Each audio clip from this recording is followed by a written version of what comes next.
இறைவனை நினைச்சா அவர் அன்பு செய்கின்றார். சரி, நினைக்கலைன்னா அவர் செய்ய மாட்டாரா அப்படின்னு ஒரு கேள்வி வருது இல்லைங்களா? நினைக்கலைன்னா செய்ய மாட்டாரா? அவர் செய்வாரு. நினைக்காதனால அவங்களுக்கு அது தெரியல. இல்லை, அவர் எப்போதும் அன்பர் தான், எல்லாத்துக்கும் அருள் செய்கிறவர் தான். இவர் இறைவன் வந்து வேண்டுதல் வேண்டாமை இல்லான், இது வேணும் இவர் வேணும் அப்படின்னா கிடையாது. எல்லா உயிர்களும் அவருடைய குழந்தைகள் தான். ஆனால் நாம் அறிந்து கொள்வதில் வேறுபாடு வருகின்றது. நாம் அன்பு செய்யும் போது, நினைக்கும் போது, தியானிக்கும் போது இறைவனுடைய அருள் நமக்கு புரிகின்றது. முதல்ல அறிந்து கொள்றோம், அப்புறம் புரிஞ்சு கொள்றோம், அப்புறம் உணர்வு பூர்வமாக உணர்கின்றோம். இது கடைசி கட்டம், மெய் உணர்தல். அது உடனே எல்லாத்துக்கும் வராது, கொஞ்சம் கொஞ்சமாக தான் வரும். இது எதுவுமே இல்லாதவங்களுக்கு இறைவன் இருக்கிறாரா இல்லையான்னு அவங்களுக்கு தெரியாது. அதனால அவங்க இல்லைன்னு சொல்றாங்க.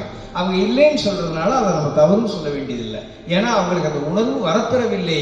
அதனால அவர்கள் நாம் அனுதாபப்பட வேண்டுமே தவிர அவர்களை நாம் வசைபாடுவது கூடாது.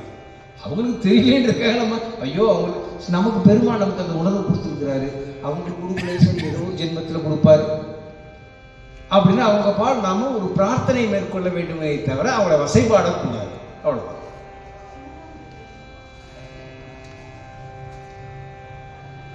அதே மாதிரி 5வது பாடல்லே சொல்றாரு பாருங்க, 4வது வரியில உடல் நன்னி வணங்குவன் நடியே அப்படின்னு. இப்படித்தான் இறைவனை அஷ்டாங்க நமஸ்காரம் இதை சொல்றாரு. இறைவனை நம்ம கொடிமரத்துக்கு, அதுதான் சாமிக்கு சிவலிங்க பெருமான் முன்னாடி வணங்கக்கூடாது. போய் அங்க பெரிய வகுத்து கொடுத்துருக்காங்க. கொடிமரத்துக்கு முன்னாடி வடக்கே தலை வைத்து நம்ம அஷ்டாங்க நமஸ்காரம் செய்யணும்.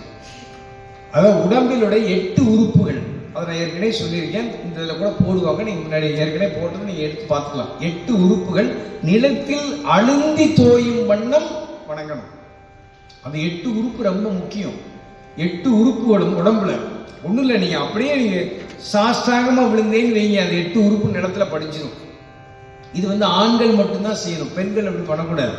பெண்கள் வந்து 5 உறுப்பு நிலத்தில் படிக்கும் மாதிரி தான் பண்ணணும். அவங்க வந்து குனிஞ்சு வணங்கணும், முட்டி போட்டு குனிஞ்சு வணங்கினா 5 அதாவது 5 நமஸ்காரம். இது வந்து 8 உறுப்புகள் தோய்ந்தால் அது அஷ்டாங்கம், அது 5 உறுப்புல பஞ்சாங்கம். பெண்களுக்கு வந்து பஞ்சாங்க நமஸ்காரம், ஆண்களுக்கு அஷ்டாங்க நமஸ்காரம்.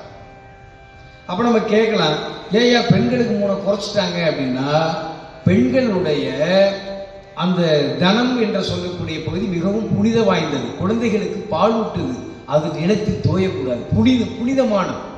அதனாலதான் பெரியவங்க வந்து புனிதத்தை புனிதமாக வைத்திருக்க வேண்டும் சொன்னார்கள். அதனால பெண்களுக்கு 5, ஆண்களுக்கு 8.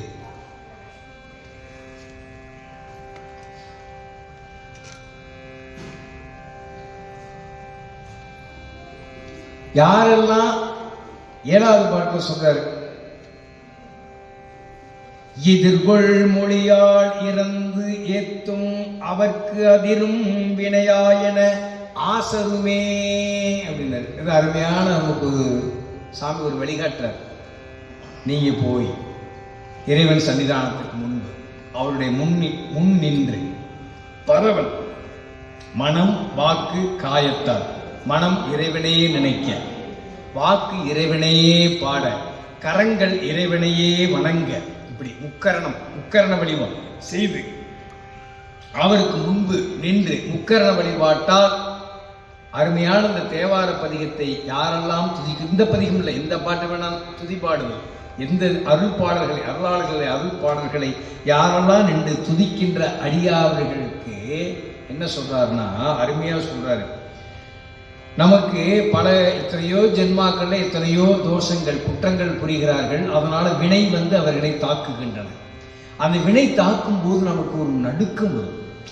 ரொம்ப கஷ்டப்படுறான்னு பார்த்தீங்களா, அவங்களுடைய நிலையை பார்த்தா ரொம்ப, அதாவது அடிமேல் அடி அப்படின்னு சொல்லுவாங்க, பட்டகாலே படுங்குவாங்க. துன்பத்திற்கு மேல துன்பத்துல அனுபவிக்கின்ற ஆன்மா அவங்ககிட்ட பேசி பாருங்க, அவ்வளவு சங்கடமான சூழ்நிலை பார்த்தா நமக்கே ரொம்ப ஒரு பதட்டம் வரும். இவ்வளவு கஷ்டமா அப்படின்னு ஒரு பதட்டம், ஒரு கஷ்டம், ஒரு நடுக்கம் வருது பார்த்தீங்களா. அப்படிப்பட்ட நிலை அவர்களை விட்டு நீங்கும். நமக்கு நடுக்கத்தையும் துன்பத்தையும் துயரத்தையும் தரக்கூடிய அந்த கொடிய வினை தாக்குதலிலிருந்து அவர்கள் விடுதலை அடைவார்கள். இறைவன் திருமுன்பு மனம் வாக்கு காயத்தால் நீங்கள் பரவுதல் துதி செய்தல் நீங்கள் செய்தால் உங்களுக்கு இவ்வளவு பெரிய நன்மை கிடைக்கும் என்று ஆச்சாரியார் மிக அருமையாக 7வது பாட்டிலே அருள்கின்றார். அடுத்ததாக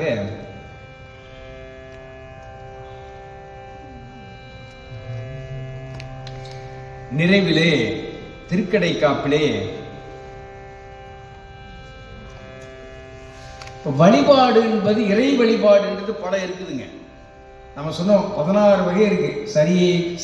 சரியிலிருந்து ஞானத்தில் ஞானம் என்று சொல்ல 16 வகை வழிபாடுகள் இருக்கு. நம்ம பெரியவங்க வகுத்து கொடுத்துருக்காங்க. இப்படி நிறைய இருக்கு. ஆனா தேவார பதிகத்தை, இந்த பதிகம் ஓதுதலே அடியேன் செய்கின்ற வழிபாடு என்று யார் ஒருவர் மனதார நினைத்து இந்த பதிகத்தை ஓதுகிறார்களோ, அதாவது இந்த பதிகம் பாடுவதே வழிபாடு என்று மனதார நினைத்து இந்த தேவார பதிகத்தை இறைவன் திருமுன்பு ஓதுகிறார்களோ, அவர்கள் வானவர்களோடு வாழக்கூடிய அந்த இன்பத்தை அடைவார்கள், நில உலகத்தில் அடைவார்கள். வானவர்கள் தான் இன்பத்தில் தெளித்திருக்கின்ற ஒரு பாக்கியசாலிகள். அந்த நிலை, அந்த இன்பம் உங்களுக்கு இங்கேயே கிடைக்கும் என்று சொல்றார். அது மட்டும் இல்ல, அருமையா சொல்றாரு, கிளியாரிமையோரோடும் கேடு இலரே என்னது. கேடு என்ற துன்பம், துயரம், இந்த தாக்குதல் உங்களை வந்து அடையாது.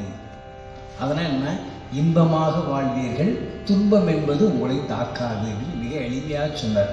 அந்த அருமையான திருப்பதிகத்தை துன்பம் துயரமின்றி